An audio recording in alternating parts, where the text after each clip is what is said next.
Hi అండి. Welcome to our channel ఐకెల్ kitchen. ఎలా ఉన్నారు? బాగున్నారా? నేను కూడా చాలా చాలా బాగున్నానండి. ఈరోజైతే కనుక ఒక అద్భుతమైన రెసిపీ తోటి మీ ముందుకు వచ్చేసానమాట. చాలామందికి రొయ్యలు పచ్చడి అంటే చాలా చాలా ఇష్టపడతారు కదా.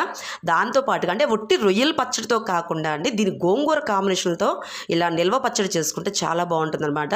ఇది వచ్చేటప్పటికి ఒక 2 నెలల పాటు ఫ్రిడ్జ్లో పెట్టకపోయినా సరే కానీ బయట ఉంచుకున్నా సరే 2 నెలల పాటు హ్యాపీగా తినేసేయచ్చు అనమాట. ఎట్లా చేసుకోవాలంటే నేను చూపిస్తాను చూడండి.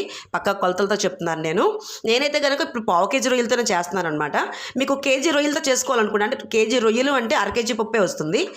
రొయ్య పప్పే కేజీ ఉండాలన్నమాట. అంటే 2 కేజీల రొయ్యలు తీసుకుంటే ఆ తల తోకలు అన్నీ మొత్తం అంతా అది మొత్తం అంతా పైన పొట్టు ఉంటుంది కదా, అవంతా తీసేసేయగా కేజీ పప్పు వస్తుంది అనమాట. ఆ కేజీ పప్పుకి 50 గ్రాముల అల్లం కావాలి, ఒక 50 గ్రాముల చిన్నులపాయలు కావాలి. ఇది పొడి మసాలా అనమాట. ఇది ఏంటంటే దాల్చిన చెక్క, లవంగాలు, యాలకులు, ధనియాలు వీటితో ఇవి దోరగా వేయించి పొడి చేసుకున్న పౌడర్ అనమాట. ఇవన్నీ కూడా నేను ఫ్రెష్గా పట్టుకోవాలండి ఇలాంటి నిల్వ పచ్చళ్ళు చేసుకునేటప్పుడు. సో ఓకేనా. ఇప్పుడు గోంగూర ఎంత కావాలో చెప్తాను చూడండి. 1 కేజీ రొయ్యపప్పు తీసుకున్నారనుకోండి, పెద్ద కట్టలు ఉంటాయి చూసారా గోంగూర కట్టలు, ఆ పెద్ద కట్టలు 4 కట్టలు తీసుకోవాలి. అంటే దాదాపు ఒక 25 రూపాయలు 20 రూపాయలు గోంగూర అయితే సరిపోతుంది అనమాట. ఓకే, ఇదిగోండి. ఇది ఏం గోంగూర అనుకుంటారా? ఇది మనం పచ్చళ్ళ పడతాం చూసారా, ఆ గోంగూర అయితే కాదండి. దీన్ని పుల్ల గోంగూర అంటారు. అంటే ఎర్ర గోంగూర పుల్ల గోంగూర అంటారు కదా, అదన్నమాట. ఈ పచ్చడికైతే మాత్రం ఈ గోంగూరతోనే చేయాలన్నమాట. ఈ గోంగూరను కూడా ఏం చేస్తారు, శుభ్రంగా తీసుకొచ్చాక ఒలిచేసేసి కాడలు లేకుండా ఇలా శుభ్రంగా ఒలిచేసేసుకుని కడిగేసేసి కొంచెం సేపు ఆరబెట్టండి. ఎండలో కాదండి, నీళ్ళలోనే ఆరబెట్టుకోవాలన్నమాట. నీళ్ళలో ఆరబెట్టుకుంటే చూసారా ఇట్లా తడి లేకుండా ఉంటే చాలండి. ఒక క్లాత్ మీద కానీ లేదంటే ఒక పట్ట మీద కానీ కొద్దిసేపు ఆరబెట్టుకోండి. ఒక పావు గంట 2 నిమిషాలు పెడితే చక్కగా ప్యాన్ కాలు కింద పెట్టారనుకోండి, శుభ్రంగా ఆరిపోతుంది. దాంతోపాటుగానే ఇదిగోండి చూస్తున్నారు కదా అల్లం వెల్లుల్లి పేస్టు. ఇంకా ఏమేమి వేస్తాను అంటే కారం, ఉప్పు, పసుపు, అంతేనండి. ఈ వీటితోనే నిలవ పచ్చడి చేసుకుంటాము. కానీ చాలా అంటే చాలా టేస్టీగా ఉంటుంది. దీనికి ఇంకో విషయం చెప్తానండి. నేనైతే కనుక ఇది పావు కేజీ రొయ్యలతోనే చేస్తున్నాను అనమాట. ఇది అంటే మాకు ఇవి సరిపోతాయి అనమాట. పావు కేజీ పప్పు అంటే ఇది అర కేజీ రొయ్యలు ఒలిస్తే పావు కేజీ రొయ్య పప్పు అయిందనమాట. ఇవి సరిపోతుంది అనమాట. అంటే ఎప్పుడు కావాలంటే అప్పుడు చేత వచ్చిన వాళ్ళకి ఎప్పుడు కావాలంటే అప్పుడు చేసుకోవచ్చు కదా. కొంచెం మీరేమో నిల్వ ఉంచుకోవాలంటే కనుక నేను మీకు పక్క కొలతలతో ఇందాక చెప్పానండి. అలా చేసుకుంటే మీకు 2 నెలల పాటు ఫ్రిడ్జ్లో పెట్టకపోయినా సరే కానీ బయట పెట్టుకున్నా చాలా అంటే చాలా బాగుంటుంది. అస్సలు పాడవదు అనమాట. సేమ్ ఇప్పుడు నేను చెప్పే ప్రొసీజర్తో ఎక్కడ కూడా వీడియో అనేది స్కిప్ చేయకుండా జాగ్రత్తగా చూసి చేసుకోండి. అంటే మీ దీంట్లో ఏదైనా పొరపాటు జరిగిందంటే మాత్రం పచ్చడి పాడైపోతుందండి, బుద్ధి వచ్చేస్తుంది. మళ్ళీ ముందే చెప్తున్నాను మీకు. అందుకని నేను ఎక్కడ కూడా ఈ వీడియో మొత్తం అంతా కంప్లీట్గా చూడండి, ఎక్కడ స్కిప్ చేయకండి. ఓకేనా. దీనికి 2 రకాల ఆయిల్తో చేసుకోవచ్చండి. ఒకటి రిఫండ్ ఆయిల్తో చేసుకోవచ్చు, శనగలతో చేసుకోవచ్చు. రిఫండ్ ఆయిల్తో చేస్తే నిలవ ఉండదు పచ్చడి. అందుకోసం అంటే ఇప్పుడు నేను పావు కిలో పప్పే కాబట్టి ప్రస్తుతం నేనైతే కనుక రిఫండ్ ఆయిల్తో చేస్తున్నాను. మీరైతే కనుక వేరుశనగ నూనెని మాత్రమే వాడుకోండి. ఒక 2 నెలల పాటు నిలవ ఉండాలి మాకు ఈ పచ్చడి అనుకునేవాళ్ళు, లేదా దూరభారాన్ని పంపించాలి అనుకునేవాళ్ళు ఖచ్చితంగా వేరుశనగ నూనె మాత్రమే వాడుకోండి. అప్పుడే నిలవ ఉంటుంది పచ్చడి అనేది. ఓకేనా. ఇప్పుడైతే కనుక ఎలా చేయాలి అంటే నేను చూపిస్తాను, వచ్చేసేయండి. ఇదిగోనండి. ముందుగా అయితే కనుక ఒక బాండీ పెట్టేసేసుకోండి. ఇది రొయ్యలు ఫ్రై అవ్వటానికి అనమాట. ఇది కొంచెం అంతా దీనికి డీప్ ఫ్రైకి సరిపడా ఆయిల్ పోసుకుంటున్నానండి. ఇప్పుడు నేనైతే కనుక చూడండి, దీనికి అంటే మీకు కొలతలో చెప్పాలి అనుకుంటే కనుక కేజీ రొయ్యలు అనుకోండి 200 గ్రాములు 250 గ్రాముల వరకు ఆయిల్ పడుతుందండి. ఎందుకంటే ఆయిల్ ఉంటేనే ఈ పచ్చడి కొంచెం టేస్ట్ బాగుంటుంది అనమాట. నేనైతే కనుక పావు కేజీ కాబట్టి కొంచెం అంతా ఒక 100 గ్రాములంతా ఆయిల్ అంతా వేసాను అనమాట. ఇది ఫ్రైకి డీప్ ఫ్రైకి సరిపోతుంది. ఓకేనా. ఇది కొంచెం అంతా ఆయిల్ కాగాలండి. ఇదిగోనండి ఆయిల్ అయితే కొంచెం వేడెక్కిందనమాట.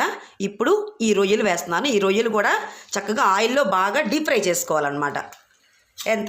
ఎంత ఎర్రగా వేగితే పచ్చడి అనేది అంత టేస్ట్ బాగుంటుందన్నమాట. బాగా ఎర్రగా అయితే వేయించుకోవాలండి. ఇవి వేగటానికి అంతే. ఇది మొత్తం మీరు హైలో పెట్టి మాత్రం చేసుకోబాకండి. సిమ్లో పెట్టి స్టవ్ అనేది చాలా సిమ్లో పెట్టుకుని చేసుకుంటే బాగా రొయ్యలు అనేది చక్కగా అన్నీ ఒకే ఈవెన్గా వేగుతాయి అనమాట. ఓకేనా. హైలో పెట్టుకుని చేసుకుంటే ఏమవుతుందంటే మాడిపోయినట్టు ఉంటుంది, కానీ లోపలైతే కనుక వేగదండి, పచ్చడి మళ్ళీ నిల్వ ఉండదు అనమాట. అందుకని సిమ్లో పెట్టుకుని స్టవ్ అనేది వేయించుకోండి. ఈలోగా మనం పక్క స్టవ్ మీద ఏం చేద్దామంటే గోంగూర మగ్గ పెడతాను అనమాట. అది ఎలా చేస్తానంటే చూపిస్తాను చూడండి. ఇది ఒక పక్కన ఇది అవుతూ ఉంటుంది. మనకెందుకు ఇంకా టైం వేస్ట్ చేసుకోవడం, పక్కన గోంగూరని మగ్గ పెడతాను. ఇదిగోనండి గోంగూర మగ్గ పెట్టుకోవడానికి నేనైతే కనుక ఇంకో బాండీ పెట్టుకున్నాను అనమాట. దాంట్లోకి ఇదిగోనండి ఒక 2 స్పూన్లంతా ఆయిల్ వేసుకుంటున్నాను. ఇట్లాగా 2 స్పూన్లంత ఆయిల్ వేసుకుని ఇప్పుడు ఇందాక నేను మీకు చూపించిన గోంగూరను చూసారా, అదంతా కూడా వేస్తానన్నమాట. ఇప్పుడు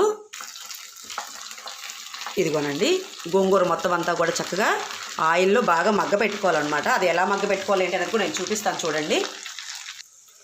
గోంగూర కూడా చక్కగా మగ్గుతుందండి. ఈలోగా రొయ్యలు చూసారా ఇంకా వేగాలన్నమాట. ఇంకా ఎర్రగా చక్కగా వేగిపోవాలండి. ఎంత వేగితే రొయ్య రుచి అంత బాగుంటుందన్నమాట. టేస్ట్ అంత చాలా చాలా చాలా టేస్టీగా ఉంటుందన్నమాట. ఓకేనా, ఇలాగా చక్కగా వేయించుకోవాలి. స్టవ్ మాత్రం మర్చిపోవద్దండి, సిమ్లోనే పెట్టుకోండి, హైలో మాత్రం పెట్టి వేయించొద్దు దయచేసి. ఇదిగోనండి ఒకసారి రొయ్యలు చూపిస్తున్నాను చూడండి. ఇదిగోనండి కనిపిస్తున్నాయా, ఇలా అన్నమాట. ఇలా ఎర్రగా వేయించుకోవాలండి, చక్కగా వేగాలన్నమాట ఇట్లా ఎర్రగా.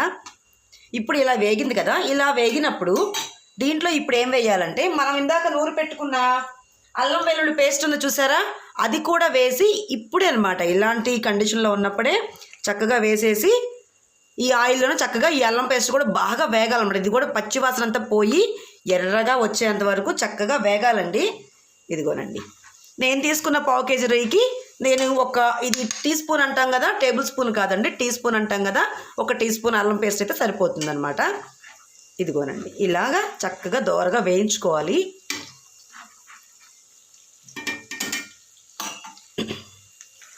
అల్లం పేస్ట్ వేగేటప్పుడు మాత్రం ఇట్లాగా కొంచెం అంతా నురగలా వస్తుందండి. జాగ్రత్తగా కొంచెం దగ్గరుండి ఇలా అడుగట్టుకోకుండా ఇలా వేయించుకోవాలండి. అల్లం కూడా బాగా ఎర్రగా వేగిపోవాలన్నమాట. దాంట్లో ఉండే తేమ, వాటర్ తేమ అయితే ఏదైతే ఉంటుందో అదంతా కూడా చక్కగా వెళ్ళిపోవాలన్నమాట. ఇదిగోనండి ఇట్లా చక్కగా దోరగా ఇలా కలుపుతూ వేయించుకోవాలి. ఈలోగా మనకి గోంగూర కూడా మగ్గిపోయిందనమాట. ఇంకో విషయం అండి, గోంగూర చక్కగా మెత్తగా, నాకైతే కనుక మెత్తగా మగ్గిచ్చేసాను నేను. ఒకవేళ అంటే కొంచెం కొంచెం ఆకులుగా ఉంటుందన్నమాట. కొంతమందికి అలా ఆకులుగా నచ్చదు, మాకు ఇష్టపడము అనుకునే వాళ్ళైతే కనుక మనం పప్పు గుత్తి మెదిపేదంతా కొంచెం వేడి మీద కనప్పుడు మెదిపేసేసారనుకోండి, చక్కగా గోంగూర కూడా గ్రేవీ లాగా కలుపుకోవడానికి బాగుంటుందన్నమాట. లేదు ఆకులుగా కొంచెం తగిలినా పర్వాలేదండి, మాకు అలాగే తినడానికి మేము ఇష్టపడతాం అనుకుంటే అట్లాగే చక్కగా మగ్గిన గోంగూరని ఇదే ఆయిల్లో వేసి ఫ్రై చేయాలన్నమాట. తర్వాత అది ఎలా చేస్తాను ఏంటని అది కూడా చూపిస్తాను చూడండి. నేను కారం ఎప్పుడు వేస్తాను ఏంటనే చెప్తాను, అది కూడా చూడండి ఒకసారి. ఇదిగోండి ఇలా చక్కగా వేయించుకోవాలన్నమాట. ఇలా ఇప్పుడు ఇది వేగుతుంది కదా, ఇలా వేగే టైంలోనే కొంచెం అంతా పసుపు వేసుకోవాలండి. ఇదిగోనండి కొంచెం అంతా పసుపు వేసానన్నమాట.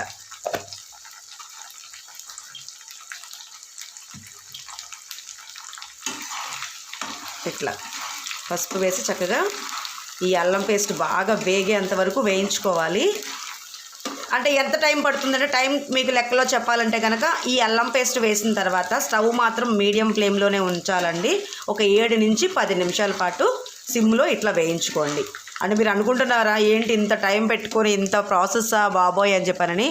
కానీ పచ్చడి టేస్ట్గా కావాలి అనుకుంటే కనుక మన టైంని కొంచెం అంతసేపు కేటాయిస్తే మనం మంచిగా రుచిగా నోటికి రుచిగా పచ్చళ్ళు చక్కగా మనం ఇంట్లోనే తయారు చేసుకుని తినొచ్చు అనమాట.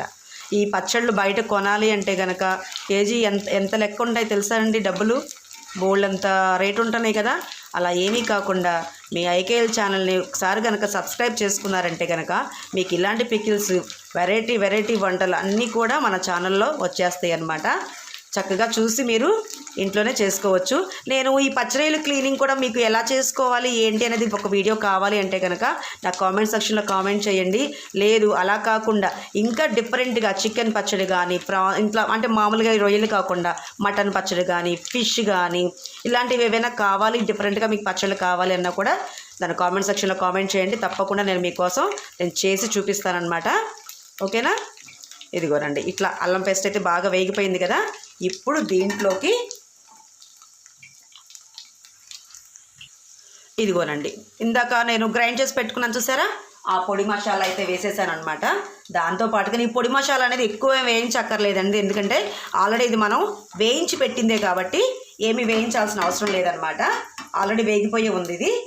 ఇప్పుడు దీంట్లోనే ఇందాక చక్కగా గోంగూర చెప్పాను కదండి మీకు, గోంగూర చక్కగా ఇదిగోండి చూసారా, గోంగూర చక్కగా మెత్తగా నేను ఇట్లాగా మెదగబెట్టేశాను అనమాట. ఇప్పుడు దీన్ని ఆయిల్లో వేసి ఫ్రై చేయాలన్నమాట దీన్ని. ఇదిగోనండి మీరు గమనించారా, నేను ఎక్కడో కూడా ఇంకా ఉప్పు కారాలు వేయలేదు, ఓన్లీ పసుపు, అల్లం పేస్టు, గరం మసాలా మాత్రమే వేసానమాట. ఈ గోంగూర అంతటిని కూడా ఇది కూడా స్టవ్ అన్న చక్కగా సిమ్లో పెట్టుకుని ఈ గోంగూర అంతా కూడా చక్కగా ఇదంతా కూడా ఈ ఆయిల్లో ఈ మసాలా వాటిల్లో వేయించాలి. గోంగూర ఇలా ఎప్పుడైతే నూనెలో వేయిస్తామో పచ్చడి అంత బాగా చక్కగా నిలవ ఉంటుందన్నమాట. ఇట్లా అనమాట ఇలా వేయించుకోవాలండి. ఆల్రెడీ మనం నూనె వేసి మగ్గబెట్టాం కదా, ఇంకా మళ్ళీ చాలామంది అనుకుంటారు నూనె వేసి ఆల్రెడీ మగ్గబెట్టారు కదా ఇంకా వేయించడం ఎందుకు అని చెప్పానని. కాదండి, మనం వేసింది ఇందాక నూనెలో మగ్గటానికి మాత్రమే అనమాట, వేగడానికి కాదు. ఇది ఇప్పుడు ఈ ఆయిల్లో ఇట్లా వేస్తే చక్కగా వేగుతుంది అనమాట. చూసారా, మీకు ఇందాక ఆయిల్ బాగా ఎక్కువగా ఉన్నట్టు కనిపించింది కదా, ఏంటి ఇంత ఆయిల్ పోసింది కూడా అనుకున్నారా? ఇదిగోనండి, చూసారా గోంగూర వేసిన తర్వాత ఆయిల్ అంతా లాగేసేసింది. ఇంకా దీంట్లో మనం కారం వేయలేదు, ఉప్పు వేయలేదు. ఈ రెండు కూడా వేసిన తర్వాత ఏమవుతుందంటే ఇంకొంచెం టైట్గా అవుతుందండి పచ్చడి అనేది. కానీ చల్లారిన తర్వాత ఇది ఇప్పుడు మార్నింగ్ పూట పట్టామనుకోండి, సాయంత్రానికి ఓపెన్ చేస్తే ఏమవుతుందంటే కొంచెం అంతా ఈ ఆయిల్ అంతా కూడా బయటికి రిలీజ్ అవుతుంది అనమాట. ఓకేనా, మీకు ఆయిల్ ఇప్పుడు అంతా పీల్చేసినట్టుగా అనిపిస్తుంది కానీ ఆయిల్ సరిపోతుంది అనమాట. ఈ వేడి మీద ఉంటాను ఇట్లా ఉంటుందండి మీకు. ఇదిగోనండి ఇట్లా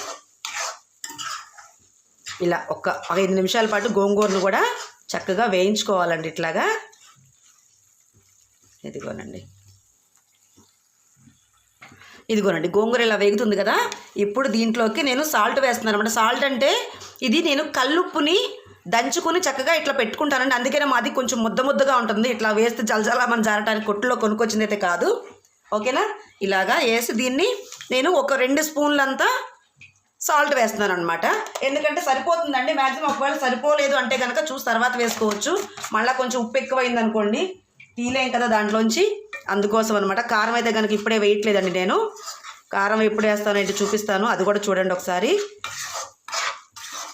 దీనికి నార్మల్గా ఉండే రొయ్యల పచ్చడికి తేడా ఏంటంటే అండి, రొయ్యల పచ్చడిలో మామూలుగా మనం అంతా అయిపోయిన తర్వాత నిమ్మకాయ పిండుతాం కదా, దీంట్లో నిమ్మకాయ కానీ ఇంకేమీ అవసరం లేదనమాట. ఈ గోంగూర పులుపు అనేదే రొయ్యకి పట్టి బాగుంటుందన్నమాట. ఇదిగోనండి, ఉప్పు వేసిన తర్వాత కూడా దీన్ని కొంచెం అంతా వేగనిద్దాం ఇట్లాగా.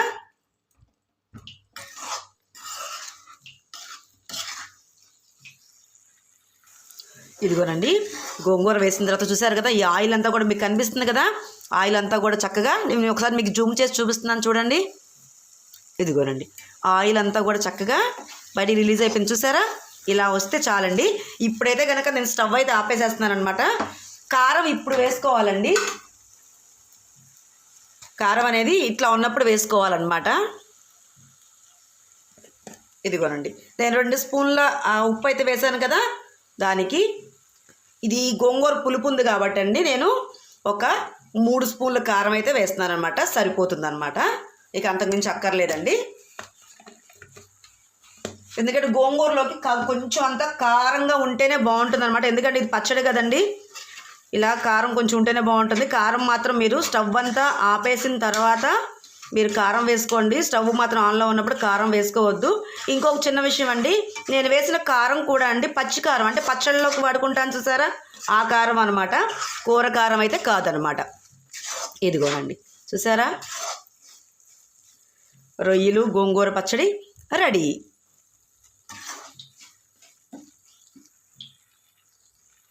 ఇదిగోనండి మన రొయ్యలు పచ్చి రొయ్యలును గోంగూర పచ్చడి అయితే కనుక రెడీ అయిపోయింది అనమాట. చూసారు కదా, ఇదైతే కనుక చల్లారనివ్వాలన్నమాట. ఇది చల్లారింది అనుకోండి, ఇంకొంచెం చల్లారితే ఇందాక మీకు చెప్పాను కదా నేను, ఈ ఆయిల్ అంతా కూడా బయటకు వస్తుందని చెప్పానని. ఈ ఆయిల్ అంతా మొత్తం బయటకు వస్తుంది అనమాట. కొంచెం చల్లగా అయితే ఈ గోంగూర పులుపు అనేది రొయ్యలకు పడుతుంది అనమాట. చూసారు కదా, చాలా చాలా బాగుంటుంది పచ్చడి. ఇదిగోనండి ఇలా చక్కగా ఈ గ్రేవీతో ఈ 2 రొయ్యలు పెట్టుకొని తింటే వేడి అన్నంలో ఆహా ఏమన్నానా అసలు, చాలా అంటే చాలా బాగుంటుంది అనమాట. తప్పకుండా ట్రై చేయండి. నేను ముందే చెప్పాను కదా మీకు, నేనైతే కనుక రిఫైండ్ ఆయిల్తో చేశానని చెప్పానని. మీరైతే కనుక శనగ నూనె వాడి చేసుకోండి. నిల్వ ఉండాలి అనుకుంటే కనుక ఇన్స్టెంట్గా మాకు 1 రోజు 2 రోజులు ఉంటే సరిపోతుంది అనుకుంటే కనుక మీరు రిఫైండ్ ఆయిల్ వేస్ట్ చేసుకున్నా కూడా బాగానే ఉంటుంది. ఓకేనా, ఈ వీడియో అయితే కనుక మీ అందరికీ నచ్చిందని అనుకుంటున్నానండి. మీకు చెప్పాను కదా ఇంతకుముందు కూడా, మీకు వేరే పికిల్స్ ఏదైనా కొంచెం కావాలి ఇంట్రెస్ట్గా ఉండేవి, మీ తినాలి కావాలి అనుకునే పచ్చళ్ళు ఏమైనా కావాలి అనుకున్నా సరే కానీ, లేదంటే ఇలాంటి రెసిపీస్ అయినా సరే కానీ మీకు కావాలనుకుంటే కనుక నన్ను కామెంట్ సెక్షన్లో కామెంట్ చేయండి. తప్పకుండా మీ కామెంట్కి నేను రెస్పాండ్ అవుతాను. మీకు ఏ వంట అడిగారో మీరు ఖచ్చితంగా నేను మీకు చేసి వెంటనే ఇంకొక వీడియో రూపంలో నేను మీకు చూపిస్తాను అనమాట. ఓకేనా, ఈ వీడియో కనుక మీకు నచ్చినట్టయితే కనుక లైక్ చేయండి, షేర్ చేయండి. కొత్తగా మన ఛానల్ ఎవరైనా చూస్తుంటే కనుక సబ్స్క్రైబ్ చేసుకోండి. ఓకేనా, మరి ఇంకొక కొత్త వీడియోతో మళ్ళీ మీ ముందుకు వస్తానండి. బాయ్ అండి.